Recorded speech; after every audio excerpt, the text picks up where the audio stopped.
안녕하십니까. 숭실사교대학교 한국교육학과의 장주영 교수입니다. 자, 오늘은 한국어 교사 역할에 대해서 말씀을 드리도록 하겠습니다. 저희가 외국인 학생들에게 한국어 교육을 하는 한국어 교사 역할이 중요하죠. 학생들에게 영향을 많이 미치고, 기본적으로 한국어 교육을 하지만 한국어 교육만 하는 것이 아니라 어떤 상담가로서의 역할을 하게 됩니다. 그래서 다양한 역할을 하게 되는데요. 오늘은 한국어 교사 역할에 대해서 저희가 같이 한번 이야기를 나눠보도록 하겠습니다. 네, 자, 저희가 한국어 교사 역할을 같이 한번 살펴볼 텐데요. 선생님들께서도 이제 지금 한국어 교육을 하시는 선생님들도 계시고, 또 앞으로 한국어 교육을 하실 예비 한국어 선생님들도 계실 겁니다. 그래서 좋은 한국어 선생님이 돼야겠죠. 그래서 학생들한테 재미있고 또 학생들에게 쉽게 가르치는 그런 한국어 교사가 되어야겠는데요. 그래서 한국 교사의 역할은 어떤 것들이 있는지 저희가 조금 더 살펴보도록 하겠습니다.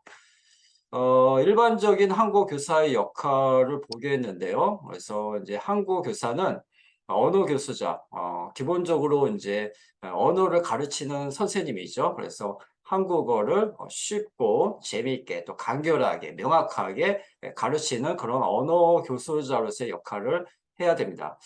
그리고 또 관리자의 역할을 하죠. 저희가 이제 한 학기를 시작하게 되면 보통 대학교 한국어 교육기관은 한 학기가 10주 과정입니다. 그러면 한 반에 12명에서 15명 정도 학생들을 저희가 관리를 하게 됩니다. 그래서 한국어 교육을 할 때 좀 뭐 문법을 어려워하면은 그런 것들을 또 체계적으로 쉽게 가르쳐야 되고, 또 학생들의 어떤 뭐 고민이 있으면 고민도 같이 이야기를 하고, 그다음에 학생들이 뭐 결석을 하게 되면 무슨 일이 있는지 이런 것들을 잘 이렇게 한 학기 내내 관리를 잘 해야 됩니다. 그래서 항상 관심을 가지고 학생들을 관리하는 역할을 가지게 됩니다. 그다음에는 상담자 역할을 하게 되죠. 그래서 학생들이 아무래도 이제 한국어 교육을 처음에는 이제 동기부여를 가지고 열심히 하지만 공부하다 보면 여러 가지 어려움에 겪게 됩니다. 한국어의 어떤 어려움도 겪고, 또 한국에서 생활하다 보면 여러 가지 뭐 문화적인 거, 또 경제적인 거, 또 앞으로 진로에 대해서 많은 고민을 하게 됩니다. 그러면 한국 교사는 그 학생들에게 어떤 상담을 해서 어떤 그 수업에 집중할 수 있게 해 줘야겠죠. 그래서 어떤 상담자로서의 역할을 또 이렇게 수행을 해야 됩니다.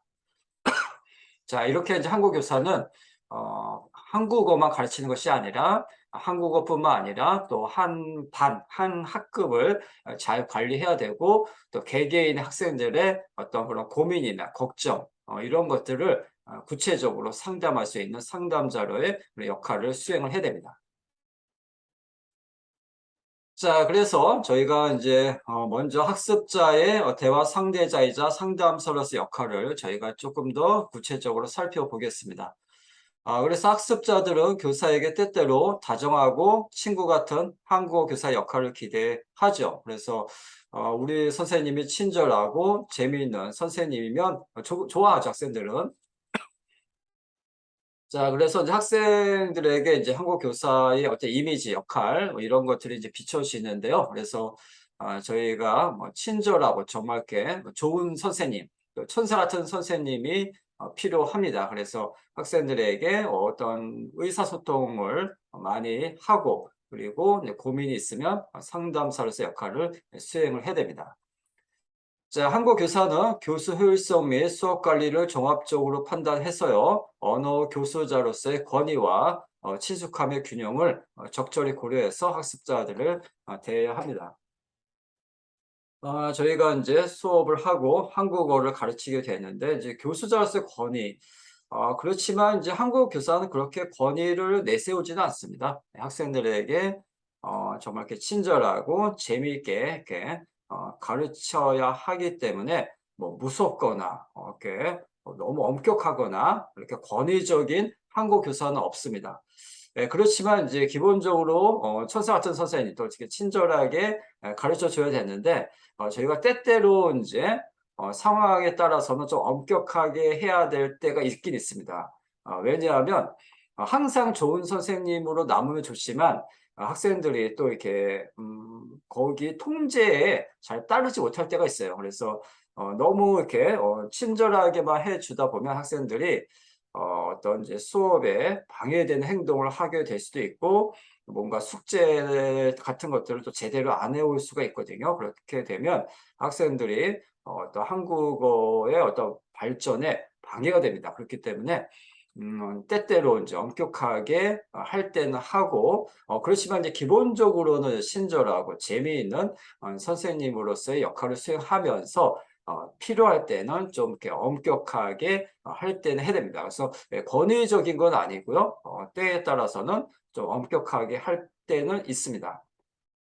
그래서 이제 한국 교사는 약간의 카리스마가 필요합니다. 카리스마가. 그래서 기본적으로는 친절하지만 때로는 이렇게 엄격한 그런 어떤 모습을 또 이렇게 보여줄 때가 있거든요. 그래서 이런 어떤 카리스마가 필요합니다. 그래야지 학생들을 잘 이렇게 관리할 수 있고 학생들을 잘 이렇게 저희가 한 학기 내내 잘 이끌어 갈 수 있기 때문에 한국 교사는 약간의 카리스마도 필요하다라고 볼 수가 있겠습니다. 자, 그리고 저희가 학습자들에게 교사가 편견이나 편애 없이 학습자 한 사람 한 사람을 공평하게 대하고 있음을 느끼도록 하는 것이 중요하다라는 거죠. 그래서 이거는 너무나 당연한 얘기죠. 그래서 저희가 한 반에 뭐 적게는 10명, 뭐 많게는 15명 정도 있는데요. 그래서 저희가 15명의 학생이 있다고 한다면 한 명 한 명 다 공평하게 대해야 되죠. 어떤 학생을 너무 이렇게 편애하거나 또 어떤 학생은 편견을 갖고 조금 이상하게 보거나 이런 것들은 아주 안 되는 행동이 되겠습니다. 그래서 기본적으로 한국 교사 그런 선생님은 안 계시지만 혹시나 학생들이 그렇게 또 본의 아니게 느낄 수가 있을 수도 있거든요. 그래서 그렇게 느끼지 않도록 교사가 항상 학생 개별적으로 잘 이렇게 수업 때 아이 컨택트 하시고 다 이렇게 질문도 골고루 하시고 학생들에게 편애가 없다라는 것을 느낄 수 있게 공평하게 질문도 다양하게 하시고 수업을 진행하는 것이 필요하겠습니다. 이런 데서 학생이 만약에 좀 또 불만이 있게 되면 동기부여가 떨어질 수 있거든요. 그래서 이런 것들도 좀 세심하게 선생님들께서 좀 이렇게 신경을 쓰시면 좋겠습니다. 자, 다음은 이제 학습자의 안내자이자 관리자 역할입니다. 그래서 한국 교사는요, 학습자의 배경을 고려해서 적절히 학습 동기를 부여하고 학생들이 지속적으로 한국어를 학습해서 목표에 도달할 수 있도록 도와줘야 됩니다. 그래서 이제 한국 교사는 수업에서 기본적으로 한국어를 가르치는 선생님이지만 학생들이 한 학기 내내 초심의 마음을 끝까지 가지고 갈 수 있도록 목표에 도달할 수 있도록 이끌어야 됩니다. 그래서 학생들이 중간에 지치거나 힘들거나 어려워하면 손을 잡아서 이끌고 가야 됩니다. 그래서 걱정이 있으면 어떤 걱정이 있는지 또 만약에 한국 문법이나 어휘를 어려워하면 어떤 부분 어려워하는지 그런 것들도 보충 수업해 줘야 돼서 학생들이 마지막까지 목표에 도달할 수 있도록 교사가 잘 이끌어 가야 됩니다. 자, 그리고 유관기관 및 한국어 프로그램 행정 실무자와의 유기적 관계를 통해서요, 교수 학습의 효율성을 높이는 데 필요한 상호작용을 위해 노력해야겠습니다.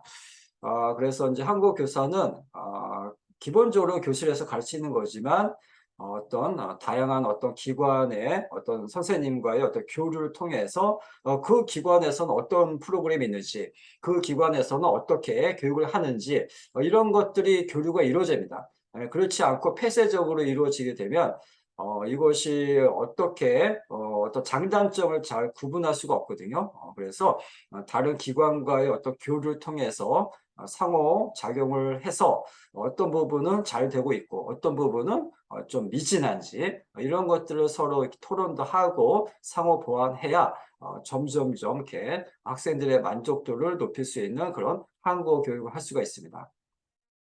그리고 이제 한국 교사뿐만 아니라 어떤 행정 실무자와의 관계를 통해서 또 행정적으로 필요한 부분 이런 것들도 같이 교류가 이루어질 필요가 있습니다. 자, 다음은 이제 민간 외교 사절단의 역할인데요. 그래서 한국 교사는 어떻게 보면 학생들한테 어떤 한국인의 대표성을 갖습니다. 그래서 학생들은 우리 선생님을 통해서 한국어를 배우고 한국 문화를 또 배웁니다. 그리고 한국 사람을 또 인식하게 되죠. 그래서 한국 교사는 어떤 한국을 대표하는 역할을 하기 때문에 어떤 민간 외교 사절단이라고 볼 수가 있습니다. 그래서 어떤 사명감과 대표성을 지니고 있다라고 볼 수가 있겠죠. 자, 그래서 한국 교사는 한국어를 가르치는 과정에서 자연스럽게 한국에 대한 부분이나 한국 문화를 다루게 됩니다. 그래서 저희가 초급에서는 뭐 발음이라든지 뭐 문법이라든지 어휘 이런 부분이 수업의 대부분을 차지하지만 중급 고급으로 가면 갈수록 점점 어떤 언어적인 부분보다는 어떤 문화적인 부분을 많이 다루게 됩니다.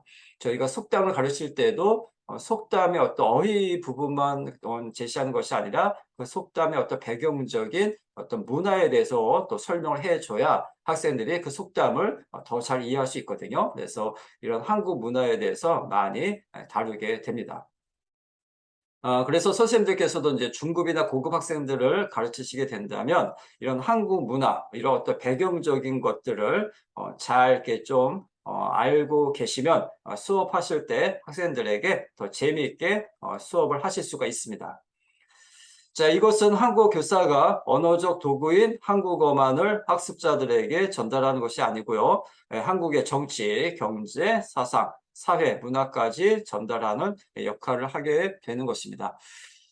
그래서 이제 저희가 중급이나 고급으로 가면 어떤 한국의 문화, 그다음에 한국의 정치, 경제, 사상, 사회 문화, 자, 이런 것들 저희가 이제 한국학이라고 하죠. 그래서 고급으로 갈수록 어떤 한국어에다가 한국학적인 요소가 가미됩니다. 그래서 한국어 교사는 기본적으로는 한국어에 대해서 잘 인식을 하고 교육을 해야 되지만 중급 고급으로 가면은 한국어뿐만 아니라 한국어의 어떤 배경 지식인 이런 정치라든지 경제, 사상, 사회, 문화 이런 한국학적 요소까지 알고 계시면 중급이나 고급 학생들에게 한국어를 가실 때 가르치실 때 더 풍부하게 어떤 예를 들면서 설명하실 수가 있습니다.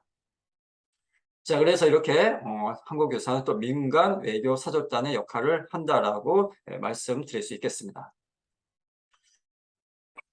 자, 한국 교사는요, 자신이 한국인을 대표하고 있다는 마음가짐으로 문화 상대주의적 관점에서 학습자들을 대해야 됩니다.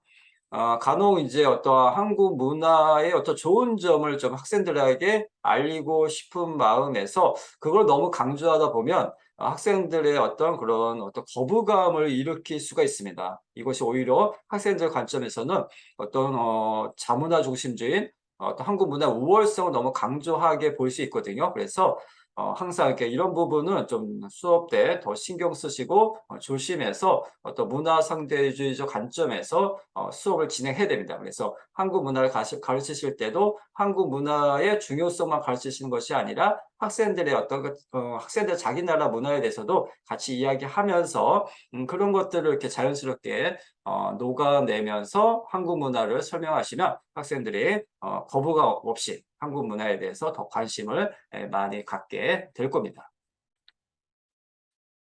네, 이상으로 저희가 한국 교사 역할에 대해서 같이 이번 시간에 살펴봤습니다. 그래서 저희가 한국 교사의 역할은 이제 다양하게 있습니다. 그래서 기본적으로 교실에서 한국어를 가르치는 한국어 교사이지만 그것뿐만 아니라 어떤 안내자로서 또 어떤 촉진자로서 또 상담자로서의 또 민간 외교 사절단으로서의 다양한 역할을 수행하게 됩니다. 그래서 한국어 교사의 역할이 어떻게 보면 중요하다라고 볼 수가 있겠죠. 또 외국인 학생들에게 저희가 가르칠 때는 어떤 한국인의 어떤 대표성을 갖기 때문에 어떤 중요한 위치에 있다라고 말씀드릴 수가 있겠습니다. 자, 그래서 선생님들께서도 외국인 학생들에게 이제 한국어 교육을 하실 때 학생들에게 내 모습이 어떻게 비춰질지를 항상 생각하시면서 학생들에게 좋은 한국어 선생님이 되시기를 바라겠습니다. 네, 감사합니다. 안녕히 계십시오.